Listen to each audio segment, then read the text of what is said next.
السلام علیکم سامعین، 10 صفر المظفر اور 5 اگست ہے۔ خبر کا عنوان ہے تنخواہوں میں اضافے، شورا کے اراکین میں اضافہ اور سالانہ بجٹ کی منظوری کے ساتھ مظاہر العلوم سہارنپور کی مجلس شورا کا اجلاس اختتام پذیر۔ میں پوری خبر پڑھ کر سنا دیتا ہوں۔ مظاہر العلوم سہارنپور کے تعلیمی، مالی اور دیگر انتظامی امور کو طے کرنے کے لیے حسب معمول شورا کا اجلاس مدرسے کے دارالمشورہ میں منعقد ہوا۔ اجلاس کی صدارت حضرت شاہ حکیم محمد کلیم اللہ نے کی اور بحیثیت سیکریٹری مدرسہ مولانا مفتی سید محمد صالح نے اجلاس کی کارروائی چلائی۔ قاری محمد عمار کی تلاوت سے اجلاس کا آغاز ہوا۔ سابقہ کارروائی کی خواندگی کے بعد پیش آمدہ مسائل پر غور و خوض کیا گیا۔ اس کی توثیق کی مولانا سید محمد عاقل شیخ الحدیث اور ناظم مدرسہ مولانا محمد غلام مستانوی رکن شورا کے انتقال پر دعائے مغفرت اور تعزیت کی تجویز پیش کی گئی۔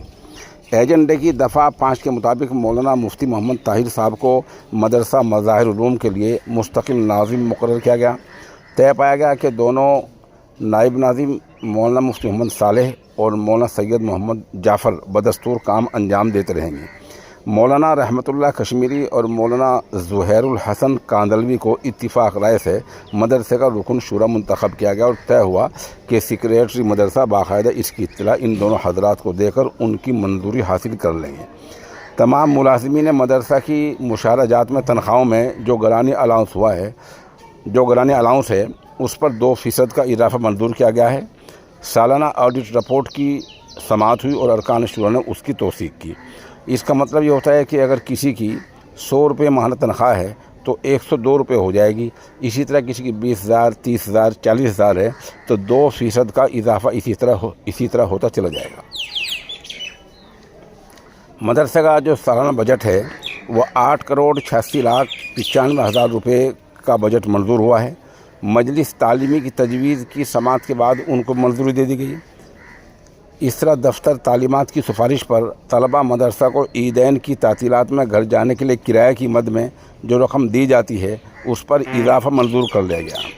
استاد مدرسہ قاری محمد عمار اور قاری محمد انیس قاری صلاح الدین کو مدرس وسطیٰ بنایا گیا۔ مفتی بشیر احمد کو مفتی مدرسہ اور مفتی شعیب احمد بستوی کو نائب مفتی کے عہدے پر ترقی دے دی گئی۔ مکاتب دینیہ کی رپورٹ ناظم مکاتب نے پیش کی، جس پر شورا نے اپنے اطمینان کا اظہار کیا اور ناظم مکاتب کی سفارش پر اجلاس تدریب المعلمین اور انعامی مسابقہ برائے مکاتب دینیہ کو منظوری دی گئی۔ ریاست کرناٹک، تمل ناڈو، کیرلا وغیرہ کے فضلاء مظاہر العلوم کے ایک نمائندہ اجتماع کی منظوری دی گئی، جس کا کنوینر مولانا مفتی سہیل احمد کو بنایا گیا اور طے کیا کہ مفتی سہیل احمد، مفتی سید معصوم اور مولانا عبدالقوی اس اجتماع کی ترتیب بنائیں۔ مفتی محمد اسجد بہٹوی اور مفتی محمد گلفام کا شعبہ ترتیب فتاوی میں اور مولوی محمد مسرور کا شعبہ تنظیم و ترقی میں استقلال منظور کر لیا گیا۔ مولوی عادل نسیم، ایڈوکیٹ مرغوب سلیم اور مولوی محمد آصف کا تقرر منظور کیا گیا۔ مولانا محمد عارف ابراہیمی، مولانا مفتی سید معصوم ثاقب، مفتی سہیل احمد چنئی، مولانا عبدالقوی حیدرآباد، مولانا روح الحق تمل ناڈو، حاجی محمد ابراہیم منیار سورت، مولانا سید محمد ساجد کاشفی سہارنپور، مفتی سید محمد صالح الحسنی اور ناظم مدرسے کی تجویز کی منظوری کے بعد مفتی محمد طاہر بحیثیت ناظم مدرسہ شریک اجلاس رہے۔ صدر اجلاس شاہ حکیم محمد کلیم اللہ علی گڑھ کی دعا پر مجلس کا اختتام ہوا۔